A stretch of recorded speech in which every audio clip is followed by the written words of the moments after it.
When I'm talking to swimmers about goals, there are really three kinds of goals that I encourage them to think about and use. The first would be their dream goal. And I say dream goal because the dream goal is something that's big, it's exciting, it's very far away. The thing that the dream goal does is it ignites your process. It's emotional, it's the kind of thing that gets you out of bed in the morning. And that's what the dream goal is. It's something out there in the distance, years away, but it's something that when you really need to dig down and think about why you're doing this, it keeps you going.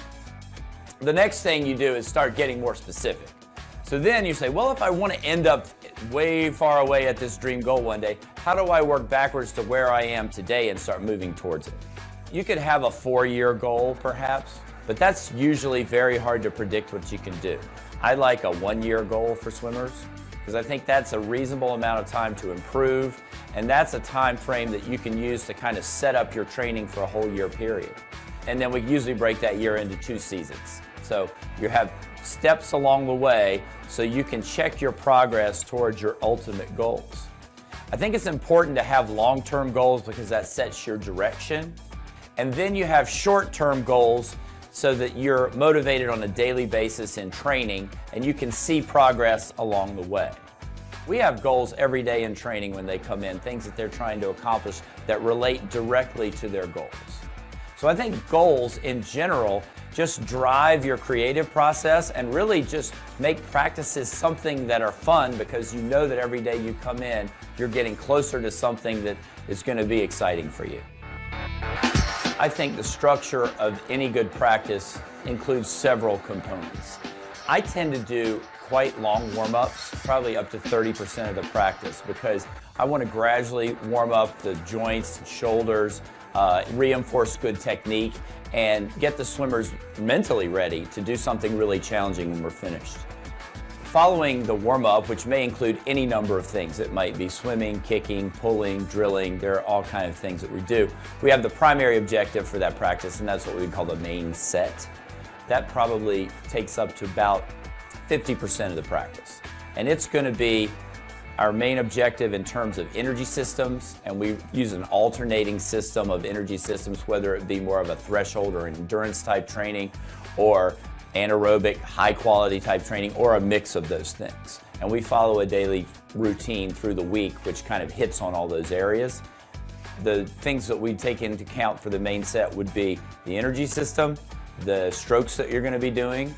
We're going to be thinking about what kind of event they're really training for. Obviously the distance swimmers are doing something different than the sprinters, and the butterflyers are doing something different than the breaststrokers, but that main series will accomplish the main objective of the practice. And then after that, there's usually something that's quite small. Maybe it's a series of sprints, maybe it's something technical, maybe it's just a very long recovery swim that probably comes about 20% of the practice. So we have 30% warming up, 50% in the main series, and about 20% of something else after. So there's no question that specificity of training is very important. And that means swimming at as close to your racing stroke and racing speed as possible so that you can condition your nervous system to operate at that level. So we feel like it's very important that athletes operate at speed pretty much every day at something. Now usually twice a week we're going to be doing a set where they're going to put the whole stroke together and try to swim some certain number of repeats at racing speed. Whether it's a series of hundreds to work on the second half of their 200, or it might be sprints off the block to work on their opening speed, or maybe at the end of practice some sprints where they're trying to work on finishing speed. We think that specificity is critical to their overall development as an athlete. The other parts of speed that we use is we do a lot of measurements in kicking. Every one of my athletes know what their best kick times are for a 25, a 50, a 100, a 500, whatever we're trying to do. So we're working to try to increase their speed in the components of training as well as the whole stroke together. And I think it's very, very important, and it's something that really every swimmer can use as a database to measure the effectiveness of their training. What we tell our athletes is that confidence comes from demonstrated ability. So it's very important for us to develop that speed, the stroke, the tempo, and everything that goes along with it in the practice pool. Phelps, the youngest man ever to set a world record in swimming. Today, we're going to get to know Michael, find out what makes him tick, and take an in-depth look at his world-famous butterfly stroke. Michael, how did you get involved in swimming? Well, I've always grown up around the pool, having two older sisters, both of them national level swimmers. I've always been poolside with them, watching them practices, meets, and I think when I was about 6 or 7, I decided to give it a shot and see what I could do. You know, I understand that when you started swimming, you had a little trouble putting your face in the water. I think so. I was a little scared, a little nervous about doing new things, and I definitely was a little scared. So I decided to start on my back, learning backstroke. What do you enjoy most about swimming?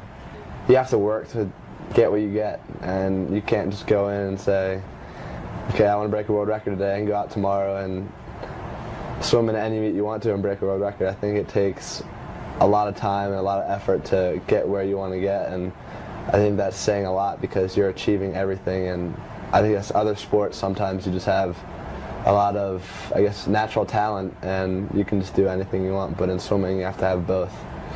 What's your greatest strength as a swimmer? You've enjoyed a lot of success over your swimming career, but you've also enjoyed your share of failures. When things don't go the way you want them to, either in a practice or in a swimming meet, what do you do to get yourself back on track and keep moving forward? You know, I set goals for myself. I think I have a few different types of goals. I've goals I set for practices, goals I set for meets that are coming up, goals I set for the end of each season, long course and short course season, and goals that I set 4 years from now or 3 years from now. And I think always having those in your mind and working towards something and knowing that you're doing something in practice, it's going to help you get there. I think that's what really keeps you motivated. So if you had a short-term failure or you didn't swim the time you wanted to in a certain meet, you'd get yourself back on track by focusing more on your long-term goal and realizing that this is a process of ups and downs, yes, just like anything else. Definitely. Everyone succeeds and everyone fails, but the true question is, are you going to get back up and try harder? What was it like to represent your country in the Olympic Games? It was an honor, definitely, on my part, because coming from the greatest swimming nation in the world, I think it was just definitely an honor to go over there and say I represented the United States and the best sport.